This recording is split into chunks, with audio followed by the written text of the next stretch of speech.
जय हिमालय, जय भारत। हिमालयी लोग यूट्यूब चैनल में आपका स्वागत है और मैं हूं डॉक्टर हरीश चंद्र लखेड़ा। इस बार आपको भुला शब्द के बारे में बताता हूं। आप जानते हैं कि गढ़वाली में छोटे भाई के लिए जो आयु में छोटा है उसको भुला शब्द बोलते हैं। या वैसे यदि कोई दो भाई बंधु मिल जाएं और जो उम्र में छोटा है तो उसको छोटे भाई, छोटा जो लगता है कि उसे भुला, और जो बड़ा लगता है उसको भैजी बोल देते हैं। भैजी शब्द तो जैसे भाई और जी लगा दिया उससे वो शब्द भैजी सीधा बनता है। लेकिन सवाल ये कि भुल्ला ये कैसे शब्द बन गया। भुला शब्द की जो शब्द है इसी तरह के मिलते जुलते, थोड़ा और भी बात कर लेंगे। कुमाऊं में इसे भुलो कहते हैं और एक यदि भुलो से इसे भुला या भोलो से जोड़े एक और शब्द है भोला। ये हिमाचल प्रदेश में इसे ये सरल या साधु इस तरह के शब्द के लिए आता है। भोला तो वैसे सज्जन व्यक्ति के लिए भी भोला, जैसे भोलेनाथ, भगवान भोलेनाथ को कहते हैं क्योंकि सरल हैं। इसी तरह के हम भोलू कहें गुजरात में तो भोलू वहाँ पे है मूर्ख गुजरात में। और यह अति भद्र जो व्यक्ति होता है कभी कभी उसके जो जिसको कहते हैं कि जो बहुत ही अति सज्जन व्यक्ति है उसके लिए इस तरह का शब्द आ जाता है। और मैथिली और अवधी में भोरा को कहते हैं भुलक्कड़। और यदि इस तरह का एक शब्द और है वो है बांग्ला में भालो। भालो का उस अर्थ होता है भला। अच्छा, अब सवाल ये है कि ये शब्द कैसे आया। भुला शब्द यदि आप कहीं अपरिचित जगह पे भी हैं और किसी ने भुला ये शब्द बोल दिया तो ये सीधे ही पता चल जाता है कि ये कोई पहाड़ का और खासतौर पे उत्तराखंड का व्यक्ति है। जैसे दादा बड़े भाई को बोल दे तो इससे पता नहीं चलता क्योंकि बंगाली में भी यही शब्द आता है। दाजू यदि बड़े भाई को कहते हैं तो ये पता चल जाता है कि दाजू जैसे या तो कुमाऊं या नेपाल इसमें आ जाता है। इसी तरह के ये जो शब्द है भुला ये सीधा संबोधन आता है कि गढ़वाली में इसको कहा गया है और ये लोग गढ़वाली हैं। अब इनके बारे में थोड़ा ही जान लेते हैं आखिर ये शब्द कैसे आया। गढ़वाल की जीवित विभूतियां और गढ़वाल का वैशिष्ट्य, ये पुस्तक है सत्यनारायण बाबुलकल शास्त्री जी की और इसमें एक लेख है भास्कर भट्ट जी का। ये काफ़ी पुरानी पुस्तक है और इसमें लिखा गया है कि जो गढ़वाली में छोटे भाई अथवा आयु में अपने से छोटे पुरुष के लिए स्नेह सूचक भुला या भुल्ला शब्द का प्रयोग किया जाता है। इस शब्द को का जो है व्युत्पत्ति जो है संस्कृत के भद्र शब्द से हुई है। अब भद्र से तत्वत रूपों का प्रयोग समस्त आधुनिक भारतीय आर्य भाषाओं में होता है। और यहाँ उनका ये कहना है कि जो शब्द है भुला वो यहाँ भुला के भाव में आ के स्थान पर ऊ का आदेश अवलोकनीय है।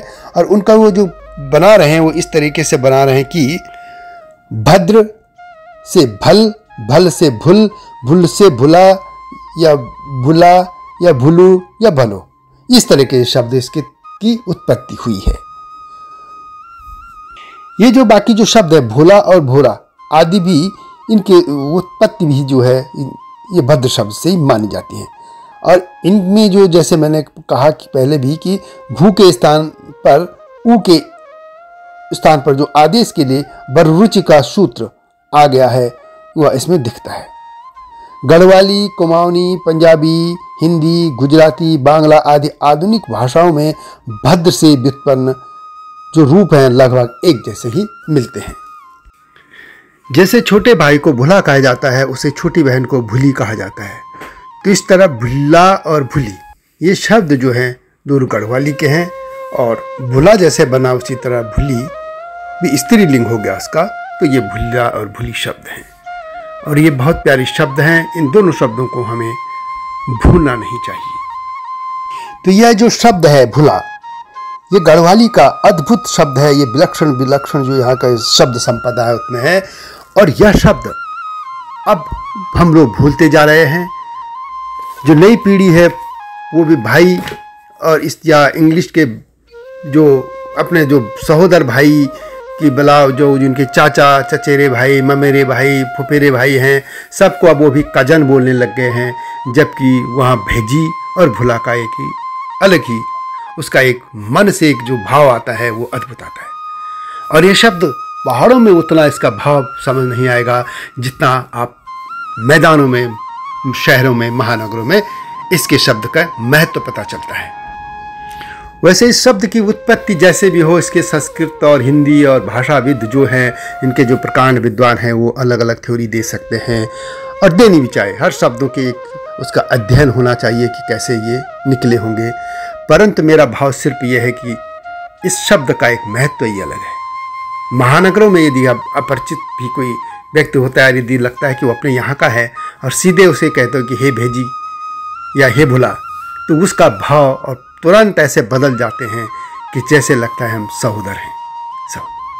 तो इन शब्दों को हमें मरने नहीं देना चाहिए। ये भुला शब्द जो है एक हमारी परंपराओं का, हमारे पुरखों का हमें दिया एक अद्भुत एक विरासत में दिया है। इस विरासत को बचाए रखना चाहिए। आप हिंदी में बोलिए, इंग्लिश में बोलिए, उर्दू बोलिए, पंजाबी बोलिए, तमिल बोलिए, तेलुगु बोलिए, फ्रेंच बोलिए, रसियन बोलिए, कुछ भी आप जापानी बोलिए, परंतु यदि आप बीच बीच में इन शब्दों को भी इस्तेमाल करेंगे तो उसका आनंद ही अलग आएगा। कभी आप इसका, जो भारत के बाहर रह रहे लोग, यदि आप इन शब्दों का प्रयोग करेंगे तो देखना इसका आनंद ही अलग आएगा। तो इस तरह के शब्दों को मैं और आपके सामने लाऊंगा। इससे पहले मेरे एक वीडियो भी है इसमें कि बुई और ईजा ये शब्दों का कैसे इसका ये उत्पन्न हुए, एक मेरी थ्योरी है। आप उस वीडियो को इसमें देख सकते हैं। वैसे मैं इसका लिंक भी यहाँ डाल दूंगा। हिमालय लोक चैनल को सब्सक्राइब करना न भूलना और समाचार विश्लेषण पर जो चैनल है संपादक न्यूज, उसको भी देखते रहिएगा। अगली वीडियो की प्रतीक्षा कीजिए। तब तक जय हिमालय, जय भारत।